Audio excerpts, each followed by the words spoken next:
So how does acting come into your life? Like on the level, like how do you get Goodfellas? Is that your first thing? It was my third thing. I should just say it was my first thing. Right. Because Why not? My actual first thing, no one knows. It was, Right. It's a kind of a largely forgotten film called Lost Angels. Okay. But With Adam Horowitz. That's and, right. Yeah, he was the star of the movie, and it was like Hugh Hudson, whatever. And David's in that. That's probably how you met David, right, Herman? That's right. Lost Angels and Nadia, Dejani, probably. Yeah, right. We have a lot of mutual friends. We do. We do. Yeah. So Lost Angels happened, and I remember that was a big deal because the Beastie Boys were big, but that kind of tanked. And then you play Henry Hill's younger brother who's in a wheelchair in Goodfellas. How does that happen? Yeah, I did Lost Angels, and then I did an after-school special with Betty Buckley. Okay. And then I did and Jane Addams was in it too. Right. And then I did a movie called Men Don't Leave by Paul Brickman, his only other film. He only has 2 films to his Is it Jessica Lange, though? Jessica Lange, that's right. Okay. So Paul Brickman did Risky Business, he did Men Don't Leave. That's it. That was a big come down. And then I think Goodfellas came out. Oh, and The Exorcist 3, I was in that. Same summer I did Goodfellas. But yeah, I just kind of...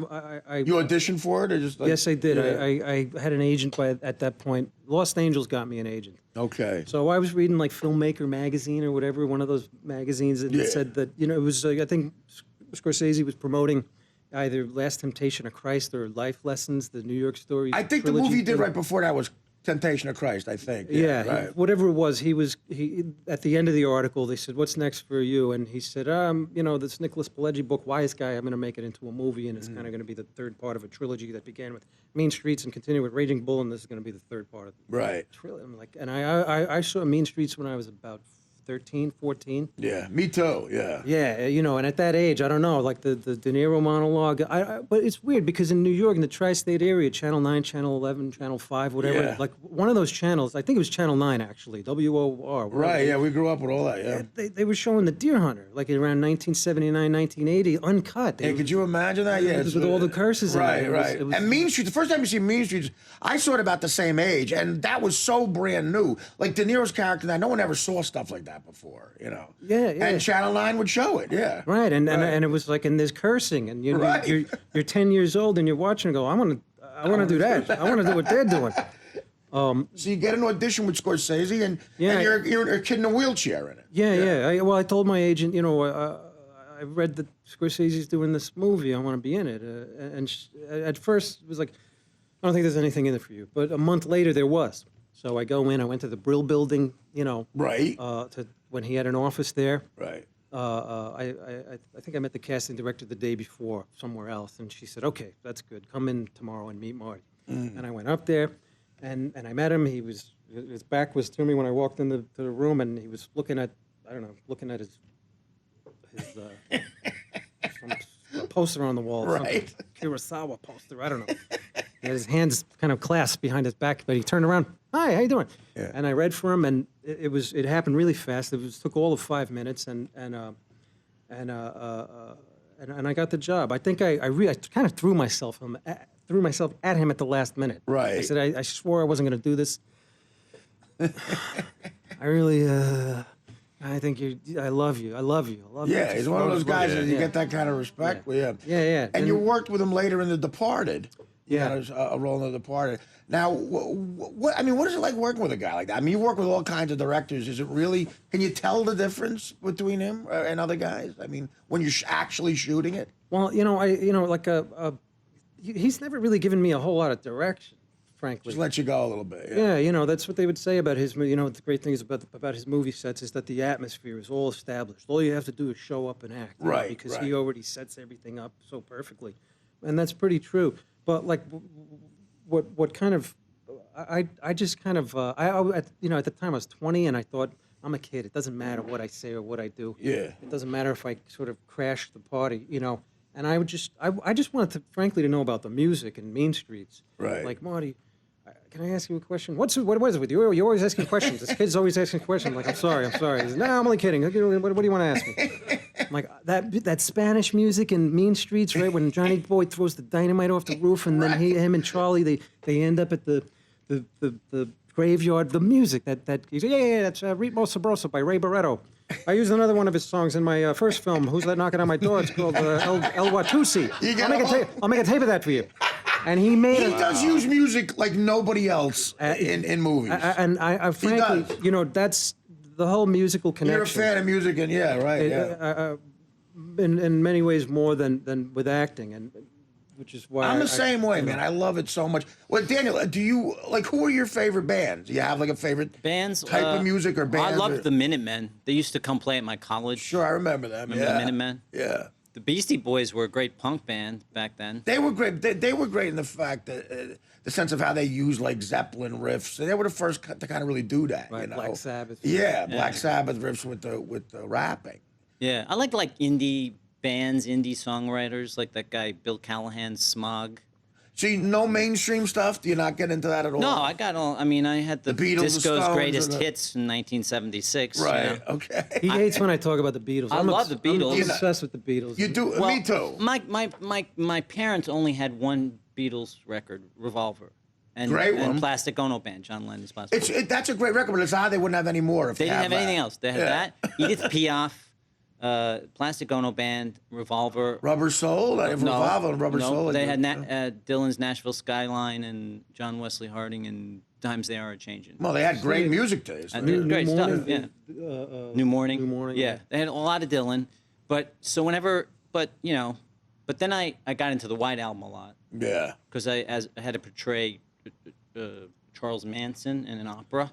Oh, so you've acted Downtown, too? yeah, I've acted. Oh, you've acted, So I had to do it okay, yeah. downtown, and I had to listen to the White Album all the time, or I Wow. made myself listen to, which is That's a good great. assignment. That's Sure. a good assignment. Was yeah. that was a Ridge Theater production? Yeah, but it it was- played at Lincoln Center. Yeah, I played at Lincoln Center. Ridge Theater is like a multimedia theater. Yeah, sure, I've company heard of it. that- Yeah, But it's amazing, Kevin, though, Really. that you sort of looked at how he used music in a movie, like the way he'll even that thing he did with New York Stories, the Woody Allen thing, the thing he did with Nick Nolte and Arquette.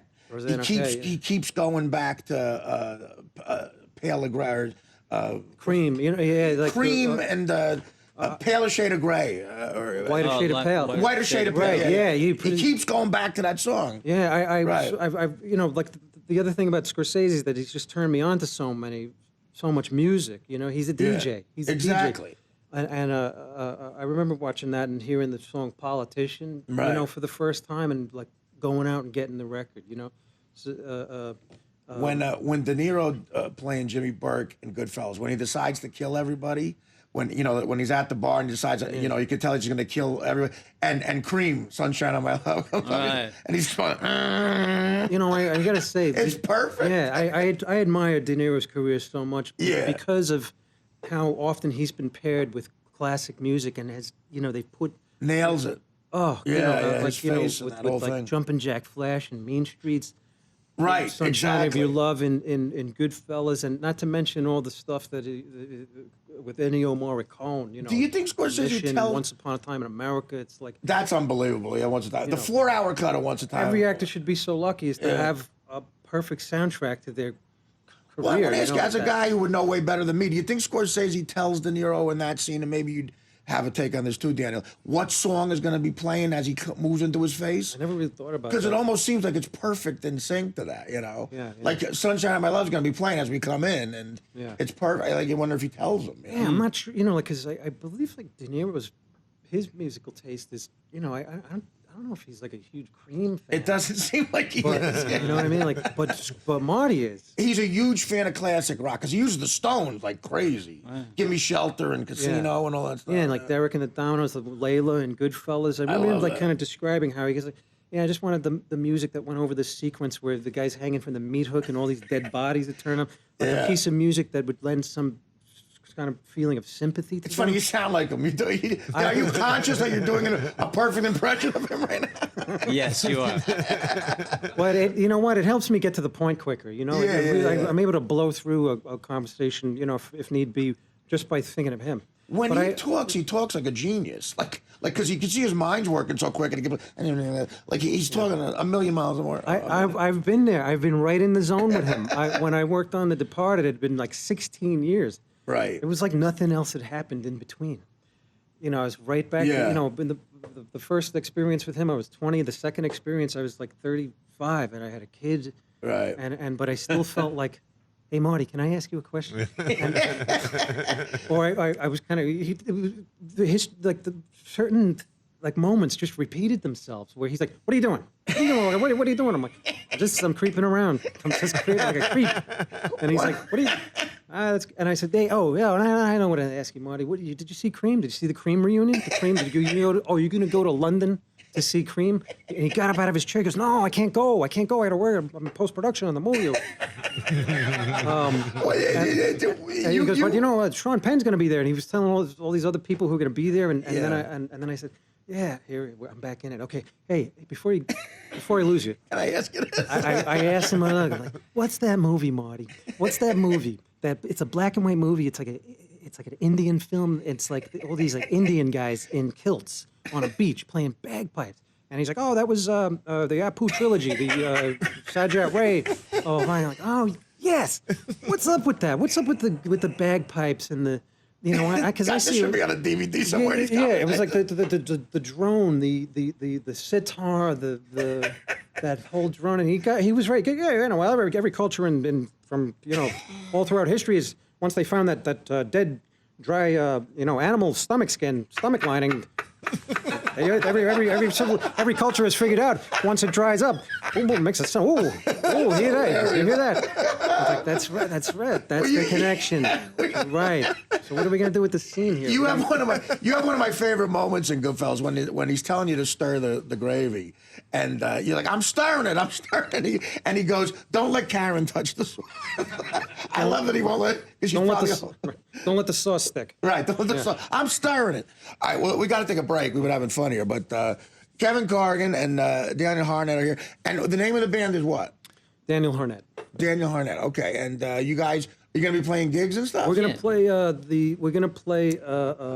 8th. March 8th, Saturday at Bowery Electric. March 8th, Bowery Electric. We'll 8 talk more p.m. about it and we'll plug it more. March 8th, Bowery Electric, and back after this. The Artie Lange Show, weeknights on Audience, only on DirecTV.